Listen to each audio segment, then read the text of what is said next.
my goodness. You know, I knew this feeling, this good feeling was inside me, and this voice always started talking to me. And I asked him who it was. He says, you already know. And at that time, I started calling him, you know, God and love. And he and then my family. Now, this is a question I've always wanted to ask you. Have you ever seen God? Oh, yes.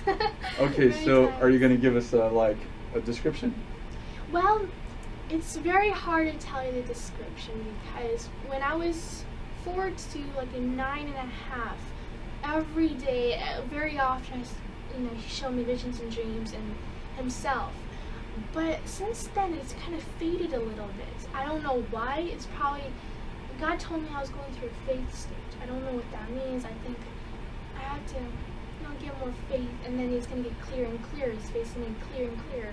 But all I remember, he had this very bright face, very loving, and he's everything. It's hard to describe. Did he have hair? I don't remember. It's just, all I remember is his eyes. His eyes has all the colors. All what he created is in his eyes. Really? That's amazing. It is amazing. So I'm really excited. Now, when you say that you had a vision when you were 4, did you see this vision with your eyes, or were you asleep? Was it like a dream, or? It was everything. It was from visions. It was from, I could see it in a dream, or actually there was one incident that I was 5.5 years old. We lived in Missouri, and I actually disappeared physically on Earth, and no one could find me. My dad called police, FBI, police dogs. Everyone the whole Rollin, Missouri was trying to find, find me. Yeah. But I was gone, and it appeared right in front of the whole policeman crowd, and my mom started crying, and she's asking me, where were you? It's like, Mom, I was in heaven. I was with God. And of course she didn't believe me at that point. She is so grateful that I was right there, right in front of her eyes. You mean you just appeared? Like you were gone and you appeared? Yeah, but it wasn't like continuous like dust type of form. Yeah. It was half of a blink. It's hard to explain. So you just showed up? Yeah. Kind of like Star Trek. Just beam me up, Scotty, and you were there. Woo! Well, how long were you gone for? 7 hours? 6 hours. Oh my goodness. Yeah. And were you aware that you were gone? I was, and I was actually watching myself from above. And when I was in heaven, I saw my family and the whole policeman in the house searching for me. Oh. So I saw myself gone. And, since that point, little by little, those details kind of catched my mom's ears. And she started, inspiring me and supporting me. When she was talking about these galaxies and intergalactic experiences and God, I knew whatever she was seeing, something was really there for her. Adam was a super being when God created him. I don't know whether people even know this, but he was the first Superman that really ever lived. I'll prove it further. Adam not only flew, he flew to space. He used to be, he was, with one thought, he'd be on the moon.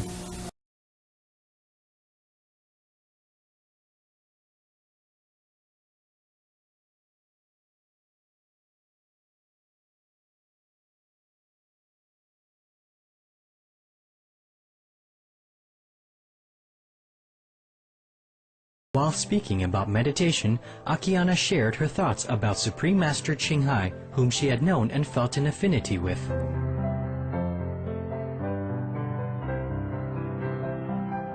Because everything that she does is just incredible. Like, she's one with everything, especially the nature. And we live in the middle of nature. We live in the forest, so it's really nice to go and just to meditate and just accept everything. And what she does is just, it's brilliant, and I believe everyone should do that. Hello, Buddha, why do you cry? In your stone heart, how much desire? Why do your tears stream down the sea? Why give your love to to the pebble. Oh, Buddha, Buddha, why did you leave Nirvana? Do you ever, like, have you ever seen, like, the demonic world or any of that I at all? have seen so many places, I just don't, countless, thousands upon thousands. It could be from this mysterious worlds, it could be heaven. For me, of course, heaven is everlasting, it's never ending. Because I saw many parts of it. I saw, crystal world, everything. But the vision I kind of remember the most is, it's called this scroll of light. And God gave me this scroll of light, and it had... Actually, this painting is called The Quantum World. And I painted this about a couple years ago when I was 11 years old. I had no idea what a quantum world is. I picked up a canvas. I just started painting what I thought was interesting.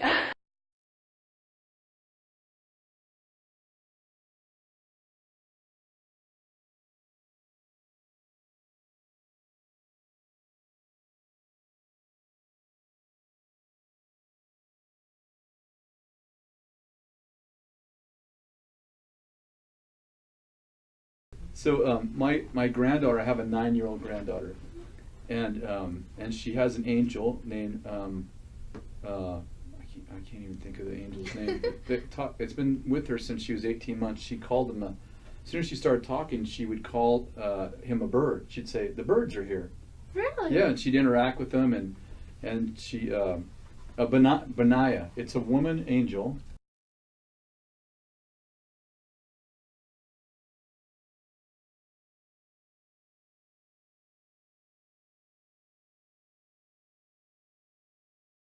And comes to visit her all the time.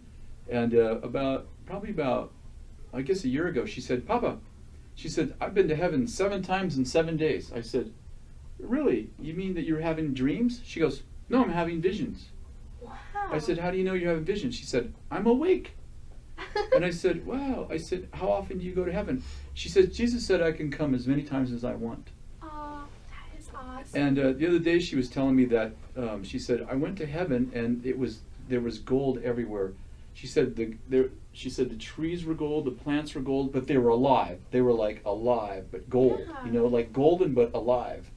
She kept saying, "Papa, they were gold, but they were alive. They weren't like, like a statue. Like a statue, yeah. And they were alive, and there was purples and colors." Have you ever had those kind of visions like that? Oh yeah, I've seen so many things. Like the animals we can interact with. There are flowers. You could talk to them. Yeah, there are flowers that have world. Actually a world inside the flowers, and has Whoa, that's some of the stuff like you the paint. diamonds and the colors and the gold. There's so many things that you could tell a person, but they will never understand only if they see it themselves. Would you describe God as your friend? Oh yes, more than a friend. It's More than a friend? It's me. It's part of me, and whenever I talk to him, he's always there, no matter where I am. It could be